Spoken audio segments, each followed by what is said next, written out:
Handicast Playoff Edition, my five. All right, boys, here we are. Jordon and Clarence, matchup of the 2 and 3 seed. Big Stank, King of the Hill. Here we go. So, it is time. Playoff loving. And we've got a pretty good matchup between these two. One team feeling the effect of the injury bug, while the other team may possibly have a big guy out too. So, Clarence and Jordon matchup. Booyah. All right. Bringing it down. We're going to start with the old stank won't stop me. But first things first, we're going to note this is Big Stogie's his first playoff match. So congratulations to you, sir. Jordon, this will be your 5th playoff match in the top 4. You are 2-2 and batting 500. So we got Jordon with the experience. We got Clarence with momentum. And I'm going to break down these two teams real quick. We got Clarence starting Jimmy Garoppolo at quarterback, playing Atlanta Falcons, projected 20. Saquon Barkley playing the Dolphins. That should go really well. Frank Gore in for Derrick Henry. Derrick Henry might be sitting. They also said that he probably would play, and given that his projection is 18 compared to Frank Gore's 3, I think that's a big momentum shift, even though once we get to Jordan's team, we'll learn the bad news about Mike Evans. So Frank Gore, if he does start, is playing Pittsburgh, which is, Pittsburgh they've had a pretty good run D. They're sitting at sixth.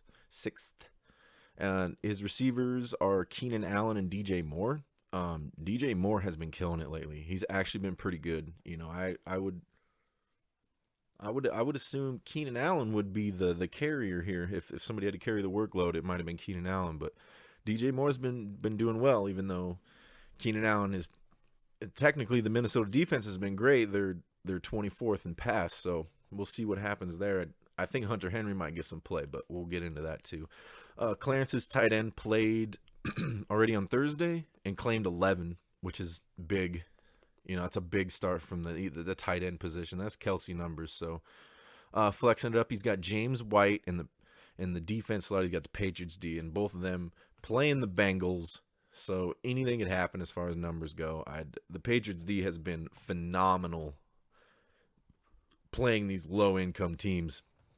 These little shitters, they cream them. So Clarence looks like he's rocking Josh Lambo, the Jacksonville kicker who's playing Oakland. And on Clarence's bench, like I said, he's got Derrick Henry, who's projected 18, but he's got that questionable tag, and I'm sure Clarence will make a decision at the last minute. He's got Mike Williams for the Chargers, who's also playing Minnesota, along with Keenan Allen. He's got Carson Wentz, who's playing the Skins. Okay, that's a tough call. He's got Jimmy Garoppolo playing the Falcons. He got Carson Wentz playing the Skins. Both projected around 20, and both playing a favorable defense. So we'll see what call he makes there. I know, Philadelphia's playing the Redskins. Jimmy Garoppolo playing the Falcons. I mean, shit. Good luck with that one. Royce Freeman, they say that Phillip Lindsay's going to get the carries this week. We'll see. I think one of those two always blow up. But again, Royce Freeman sitting on the bench with Dante Moncrief, as well as the Pittsburgh kicker and the Packers D playing the Bears. I like the Packers D playing the Bears, but how can you sit the Patriots playing the Bengals? I mean, at this point, shit. No, I think Clarence should have a pretty good game. I don't have a projection, or I don't really have a clue on who's going to win, but I see both of these guys over 100, or at least around 100, give or take a little luck. So looking at Clarence's team, injury-wise, Derrick Henry obviously been his biggest contribution lately. I think he'll play. So going over to Jordan's team,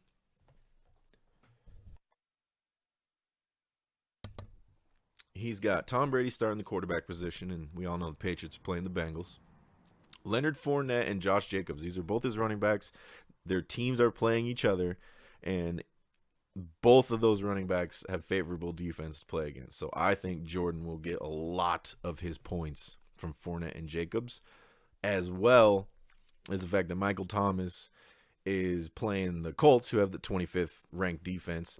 Tyreek Hill playing Denver, they have a good pass defense, but I think Tyreek Hill still pulls at least 11. So between Fournette, Jacobs, Hill, and Thomas, and Hunter Henry, I think Jordan's going to have a pretty good weekend. So first start for DK Metcalf, only because Mike Evans, power rank number 3 receiver, is out for the season, and he has to replace him with Metcalf. And Metcalf, even though he's power rank 29, he's been okay. He's averaging like 8 points, but he's got good hands, and Hawks seem to like him. So Buccaneers D playing the Lions.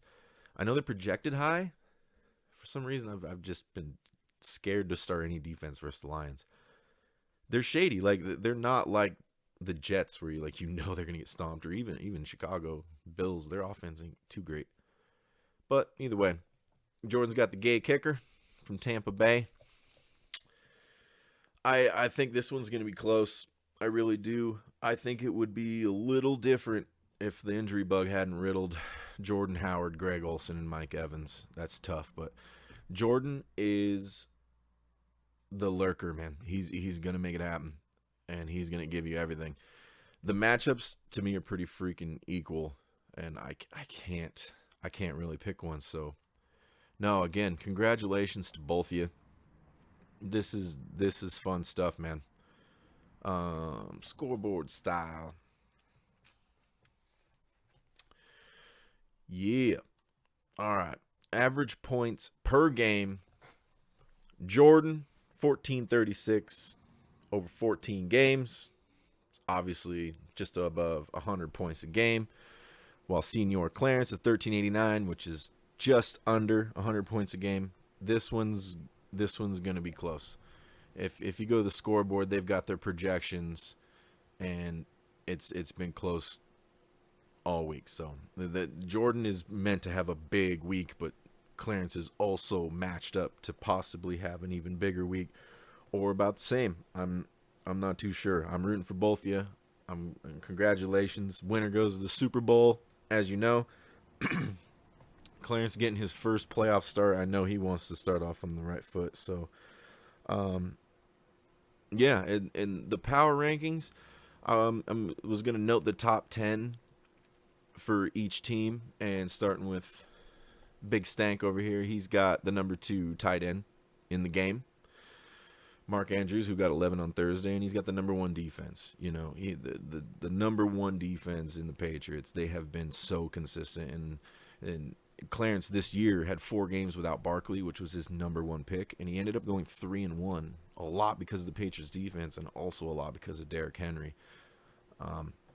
And I think we'll see Derrick Henry this weekend. He's power rank 3. Chris Boswell, the kicker, power rank 4.